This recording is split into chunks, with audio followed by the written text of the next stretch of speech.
Hey, what's going on YouTube? So today I wanted to do my video about the top 25 for week 3, or heading into week 3 for college football. So obviously week 2 just got done yesterday, pretty wild week in college football as a whole.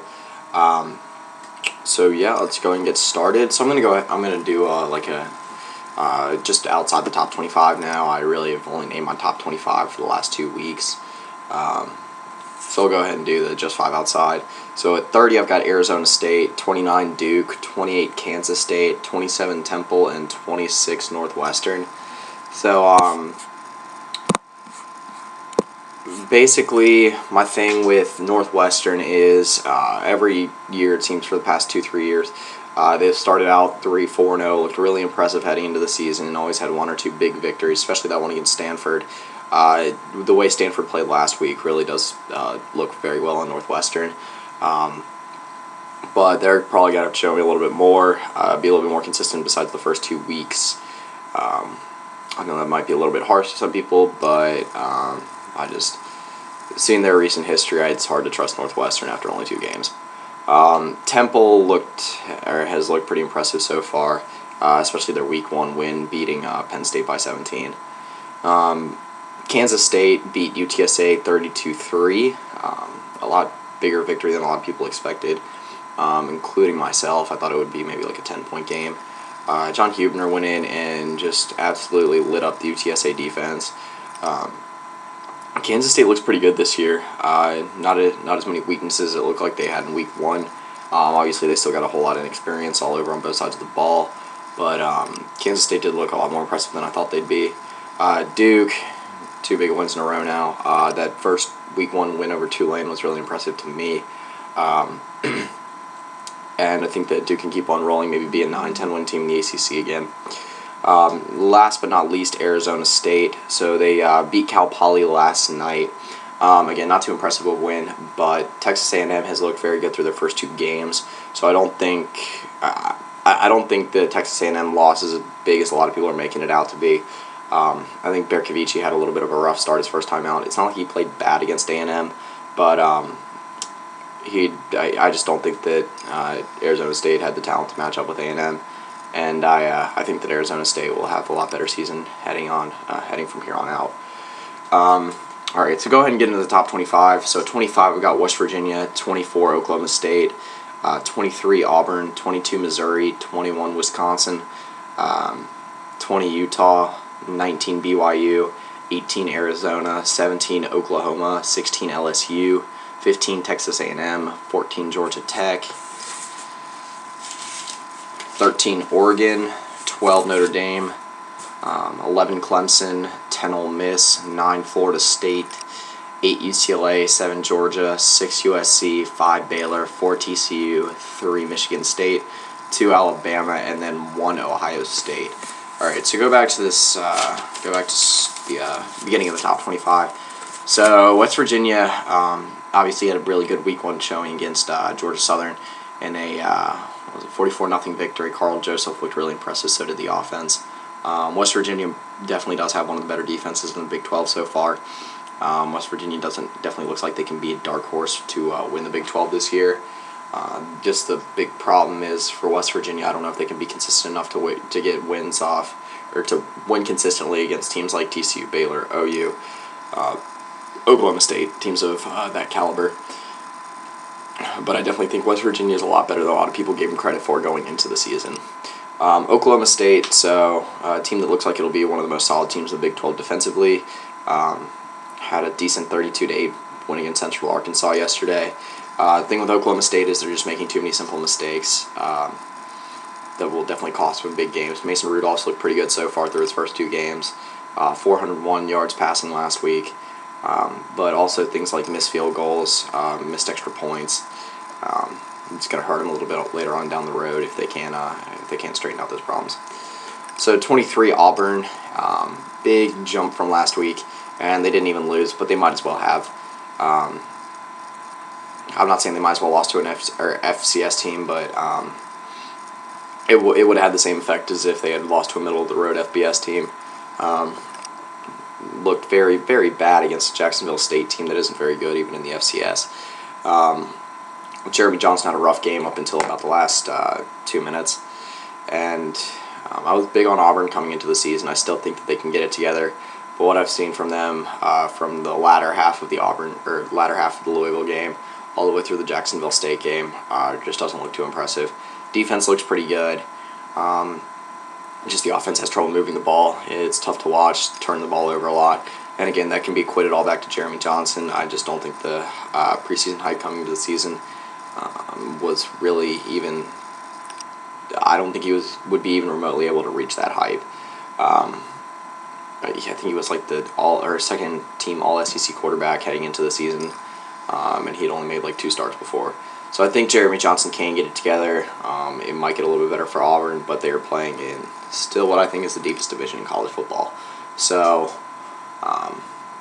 yeah, I think it's just a matter of time to see if Auburn can actually get it together. But as of now, they don't even look like they're a top 25 team in the country. Next one is Missouri. So I had a pretty close game with Arkansas State. Arkansas State USC made them look a lot worse than they actually are. That's just partially equated to how good USC actually looks this year. But Missouri had a little bit of struggle. Matty Mock ended up pulling it out in the end. He looked a little shaky early on, pulled it together in the end. Same old story for him. Missouri looks alright though. It's a normal Missouri season heading in so far. Just good for them that they didn't lose that game and maybe have it turn out like that. I think they lost to Indiana last year and kind of derailed their hopes of maybe finishing top 15 or top 10. So next one is Wisconsin. So Wisconsin was very impressive this past week against Miami of Ohio. Granted, I know it's Miami of Ohio, definitely a big dip in talent compared to Alabama, but Wisconsin could not have responded in a better way, looked very good. Joel Stave played a good game. I think that's a good sign for Wisconsin moving in the right direction. And I think dropping him out of the top 25 completely was a little bit of an overreaction to, they weren't really blown out by Alabama. They competed for a little bit of the game. So I think Alabama is definitely one of the 2 best teams in the country, so knocking Wisconsin out of the top 25, I do think they're a top 25 team, so I think they're right about where they should be right now. Got Utah at 20. Utah looked pretty good in the win over Utah State. We're able to shut down Chucky Keaton pretty effectively. The offense looked all right. Utah definitely looks like a team that maybe could be a dark horse in the Pac-12 South for the rest of the year. So BYU, Seth Mangum had another Hail Mary against Boise State over the weekend, another big win for BYU.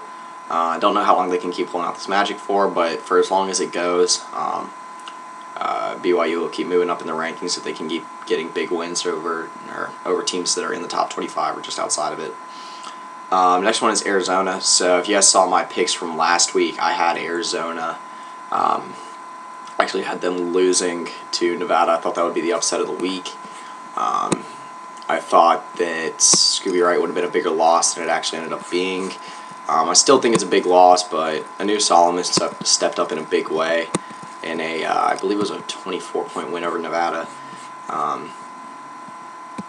But yeah, I think that Arizona, once they get Scooby Wright back and be all systems go, I think the game against UTSA was definitely an overreaction. And they struggled with UTSA last year and this year. Last year they were just fine after barely beating UTSA, and looks like this year they'll be good as well. Next one, Oklahoma at 17. So definitely had an entertaining game yesterday against Tennessee. Looked like Tennessee had in the bag going into the third quarter, but OU ended up coming back. For a game-tying drive at the very end, Baker Mayfield was able to tie the game with, I believe it was about might have not been 6 seconds, but maybe like 45 seconds to go, and then was able to pull it out in the second overtime. So, big win for OU, definitely one of their toughest road tests this year. Tennessee is definitely a good team.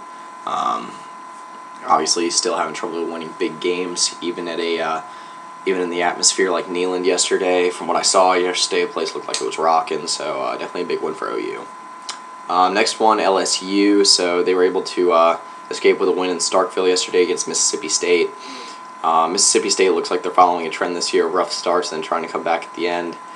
and just not a recipe for success. I really thought Mississippi State had it. A little concerning that LSU could almost gave up the win, but for right now, that is a big win for LSU, especially on the road. Next is Texas A&M, so another big win against Ball State yesterday. The offense just keeps looking great. The defense, for the first time in as long as I can remember, is definitely holding their own.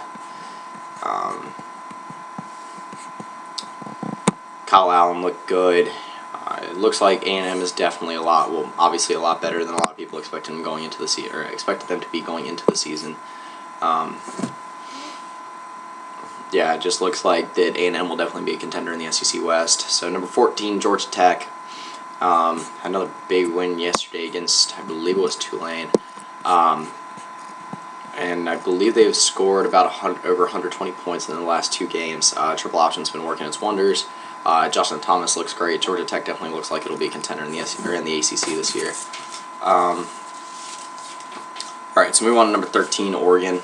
So a rough game for Oregon last night. Definitely kept it close. Michigan State ended up pulling out in the end. Vernon Adams wasn't able to quite come through in the end when clutch time mattered. I think it's just going to be this type of year for Oregon. New quarterback, especially after losing Mariota, is going to be a tough transition for them. I think they'll still have a decent year, but definitely I think they'll have a few more, I would say maybe 2 more close losses like it.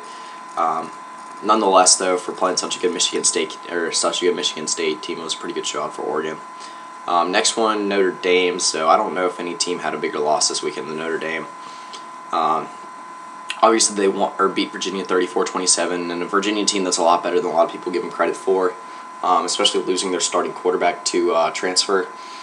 But Notre Dame did lose another starter on offense. Malik Zaire looks like he's out for the season, which, if you guys watched the Texas game, you know how big of a loss that is for Notre Dame. Malik Zaire looked tremendous through the first game and a half. Sucks that he's gone, and compile that with the loss of Taron Folston, and really, really, really hurts Notre Dame. I think they're good for now. They've escaped with 2 decent wins to start the season, but I think there's a few more games down the road that I just don't know the ability to compete with. And in the end, I don't know if they'll be able to slip into the top 10, even the college football playoff. Next one is Clemson. So Clemson had a big win against App State last night. Actually, no, it wasn't last night. It was the morning game anyway. Deshaun Watson looked good again. Clemson looked solid. Big win against an App State team that's on the rise. And Clemson looks like they're firing on all cylinders heading into ACC play. Next one, Ole Miss. So Ole Miss has looked, I think, as impressive as anyone so far this year. Have a huge game with Alabama this week. Game day will be there, but the game is in Tuscaloosa, so I don't know how Ole Miss will fare playing in such a drastically different atmosphere. Chad Kelly's never played in an atmosphere like that before in a game like that. So while Ole Miss did put up 73 against Fresno State, maybe a bowl team, yesterday, I think it'll definitely be a tough test for them coming into this week. I definitely think Ole Miss, though, has the offense to stay with Alabama. Their defense has also been playing pretty solid. They definitely have the talent all over the board to compete with anyone in the SEC. All right, so number 9, Florida State. So Florida State's been having some inconsistencies this year. Watching the offense play yesterday against South Florida was a little bit tough. Looked like it was a huge struggle. Dalvin Cook looked crazy impressive, though. I believe it was 266 yards on the ground. Looks like he will be the one solid part of that offense. Everett Golson pulled it together in the end. I think Florida State will have a very good year this year. Maybe not a college football playoff appearance, but they'll still definitely compete in the ACC. Next is UCLA. So UCLA, another big win against UNLV. Josh Rosen looked just as impressive. UCLA, I'd say, right now they look like the second best team in the Pac-12. Looks like it'll be a battle of the LA schools. So, yeah, big win for UCLA. Looked like they were solid on both sides of the ball, and see how heavily they can rely on Josh Rosen moving forward. Next one is Georgia. So, again, big win for Georgia against Vanderbilt. Maybe not by as much points as a lot of people thought. I believe it was a 31-14 win. But the expectations are going to be there for Georgia nonetheless. They start out 2-0, get 2 decent games under their belt, and Nick Chubb had another solid game, and it looks like the backfield's still staying solid throughout. No big injuries yet for Georgia in the backfield, so that's also good. Next is USC. So USC beat Idaho yesterday 59-9, which marks their second consecutive 50-point week. Also the second time they beat a team by at least 48. So Idaho, I understand, is not that good, but USC's defense has looked incredible. Their offense has looked incredible. Like I said, a lot of you guys saw me going. I was saying going into the season, USC definitely had the talent, but one of my bold predictions was they would lose 3+ games, and it just doesn't look like that's going to be the case. It's just hard to believe a team with that much talent could lose 3+ games. I'm still going to stand by what I said. I still think with Steve Sarkisian, I'll think this until they prove me wrong. I just don't know if they can win a couple of these big road games they got coming up. So for the time being, though, USC definitely looks like the favorite coming out of the Pac-12, and maybe even a favorite to get a spot in the college football playoff. Next one is Baylor. So Baylor had an extremely slow start against Lamar. I believe Seth Russell threw 3 picks. Pulled away in the end, kind of the same story as week 1. But the slow starts are a little bit concerning for Baylor. In a game like TCU and a game like OU, West Virginia, anything like that, these starts will definitely come back to bite them a little bit more. Ended up scoring like 66 points in the end, but I think that if Baylor does want to end up having a year where they can make the college football playoff, have a little bit more consistency, and bring home another Big 12 title, then the starts got to start getting better. The out-of-conference schedule for them has never been strong, but we'll see what happens once Big 12 play begins. So next one is TCU. So TCU was definitely a lot more impressive in week 2, putting up 70 against SFA. Big week for Teron Boykin. Just business as usual for TCU. Next is Michigan State. So huge win for Michigan State, being able to knock off the number 7 team in the country. Oregon, while they might not be as good as they were last year, definitely still looks like a team that can compete in the Pac-12, a team that can be a top 10 team, is a top 10 team talent-wise in the country. So Michigan State being able to hang on at home, proving themselves that they could definitely be a top 5 team in the country, that they are a firm college football playoff contender, and that they can definitely scare Ohio State in the Big Ten this year. Next is Alabama. So just a big win against Middle Tennessee State. Nothing too huge for Alabama. Like I said, just business as usual. After the first week win against Wisconsin, this Middle Tennessee State game, I think they got 2 solid wins under their belt, and some good experience heading into the big game against Ole Miss this weekend. So last but not least, Ohio State. So they had a 38-0 win against Hawaii. Pretty much, like I said, just another business as usual for Ohio State. Win as expected against a decent Hawaii team. So, yeah, that's pretty much it for my rankings for the week. Come back and do my week 3 college football playoff, my college football playoff predictions and my week 3 predictions in the next coming days. So, yeah, that's pretty much it. See ya.